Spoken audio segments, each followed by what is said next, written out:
I want to thank you all for coming here, the friends and family, and celebrating this joyous event of the marriage of Harry and Hannah. I want to thank Chris for the hospitality that he has, and then Marion and Martina and Margot for their help. My sister Lynn and brother-in-law Sam for doing the rehearsal dinner that I took the complete credit for. But anyway, I talked to Hannah, years ago, and I said, Hannah, don't hook up with somebody who uses his middle name. And I come to find that Harry's name is really Richard. So, Hannah, both our kids were born in Southfield Providence Hospital shortly after 1 o'clock.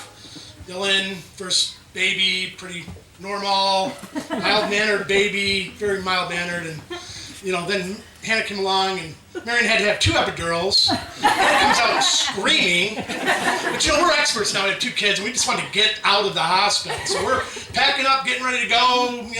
Dylan's first thing he says to his baby sister is, "Bye-bye, baby." So anyway, Hannah, she had a little bit of speech delay, and it was really, she didn't like English. She had her own language, and she never played with dolls, but she loved stuffed animals, and she would put these 2 stuffed animals together and have her own conversation that was the cutest thing in the world. Everybody loved that. Hannah then also, had a enormous appreciation for animals, especially dogs. She used to just dart across the highway or the driveway and the parking lot to go find a dog, and Dylan would yell, "Hannah!" And Marion was like, "She's gonna be abducted." So in my mind, I've always envisioned this white van with no windows speeding down and stopping. These guys get out with a dog, and Hannah was never abducted, and I'm sure that the abductors are glad. The thing is that Hannah had an enormous, artistic talent, and it was, such an important thing. She had really good grades, much better grades than I have, and my father over here, 90 years old, will attest to that. But she went into a very noble position, nursing, graduating. She's just got a job to start her career. I just want to do a toast that you both have a happy, long, fruitful marriage, and I love you both. Thank you. Now I'm going to turn it over to the leader of the band. Mr. Stone's my dad. Right? I'm not that old yet. I disagree. Hey. That's what he says about you. Harry's always been a wonderful boy. From the days of riding through the woods, sitting on my shoulders, sword in hand, saying, "There's dragons in the village!" To a Hair Bear bunch, as he and his friends were known in Cub Scouts. You could always tell where Harry and his friends were. Because either you could hear Harry, or you could hear all his friends going, "Harry!" He's always done things his own way. Never the easy way. But if he ate the last cookie, he'd sit there and say, "Harry, did you eat the last cookie?" He'd look at you and say, "Yeah, I ate the last cookie." Like, what are you going to do about it? What do you laugh? I mean, what can you do? Whether it was swimming, school, soccer, anything like that. He wasn't always the fastest starter, but he was always a quality finisher. And always got the job done right. He and Hannah likewise started out quietly. Well, just quietly. But like most boys, it took him a while to bring her home, because he was afraid of what we might have said or anything. She wouldn't have worried, right? We loved her from first sight. She fit right in, right? She's not quiet at all. And little Hannah Bear is so dedicated and passionate. She brings a fun energy and happiness to everything. So it's been great fun to watch them grow together. Right? Simple at first, but now they're so happy they're inseparable. Yes. So now the Hair Bear has his Hannah Bear. And hopefully one day, there'll be a brand new Hair Bear bunch. Because you guys make a great team.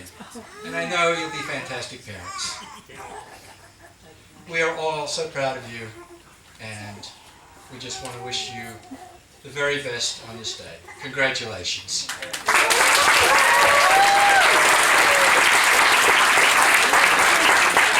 I wrote nothing, so bear with me. Got a B- in speech back in college. So I've known Harry, God, how many years now? 15, 20? At least 15. How close are we to death? Close enough, right? No, not close enough.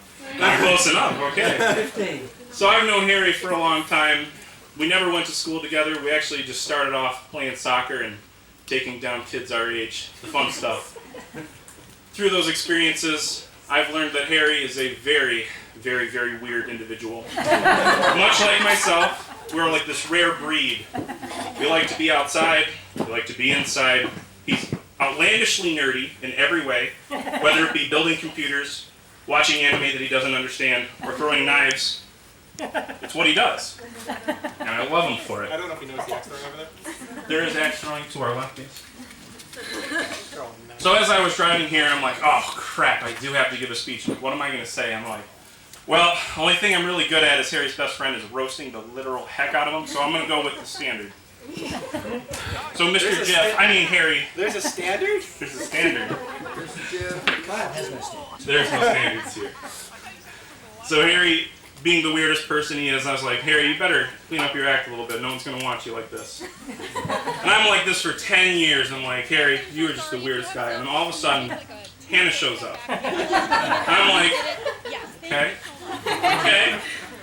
Then I hear a burp for the first time. I'm like, okay, yes, we can work with this. And I'm like, wait a minute, Harry, you might have a shot. There's someone out there that actually likes you. And I mean you, not the fake you that we wanted you to be. Harry's always been two things, nerdy and lucky. And my God, was he lucky when Hannah walked through that door and said, I'm going to date this weirdo. So with my B- in public speaking, I'm going to end it with, I can't believe you actually agreed to marry this goon. I love you for doing it.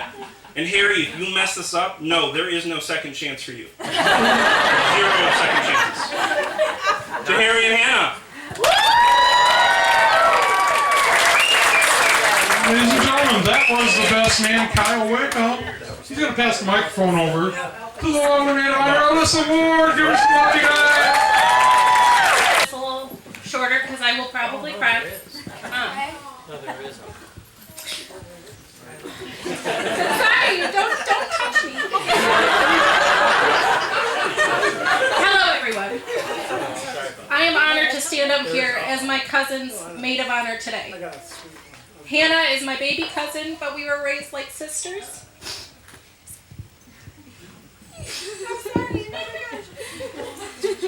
Growing up, we've always been very close. Spending every weekend and summer together, going on vacations. We would spend days building forts and chasing our brothers around, trying to make them play games with us. We have always been there for each other, and I couldn't be more proud of the woman that she has become.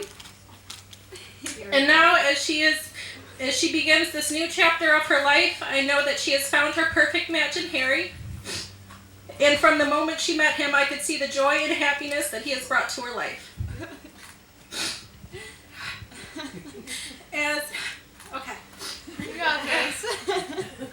I have always been a little protective over my baby cousin, but it brings me comfort knowing that she has found someone who I know will love and cherish her for the rest of her life. Hannah Banana, I love you, and thank you for being the best sister I never had. To the happy couple, I wish you a lifetime of love, laughter, and happiness.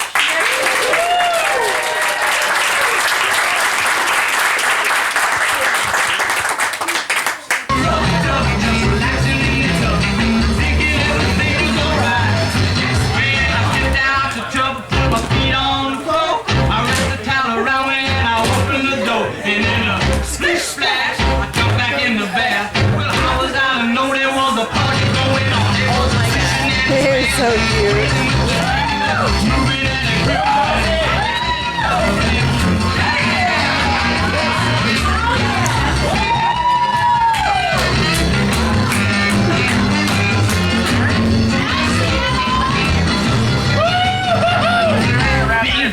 I saw the whole gang dancing on my living room floor.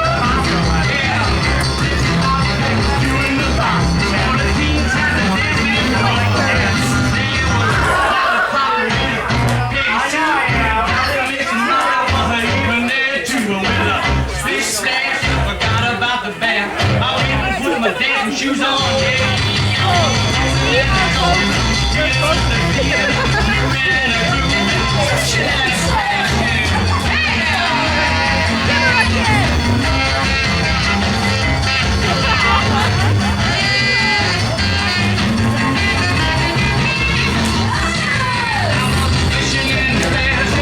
Right behind you.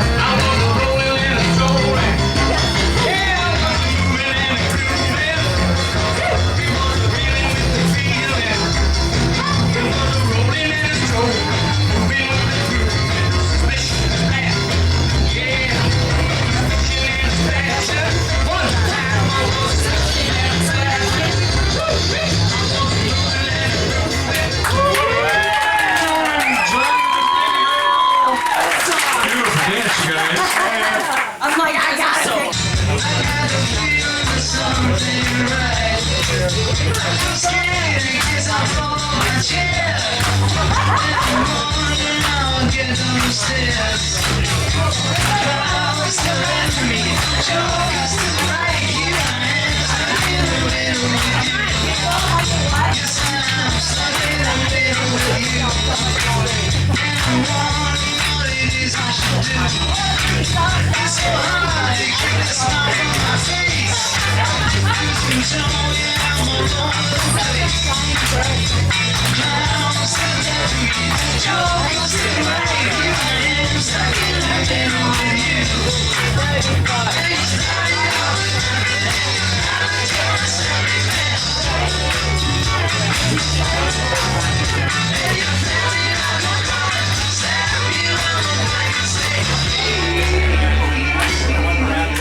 Cool.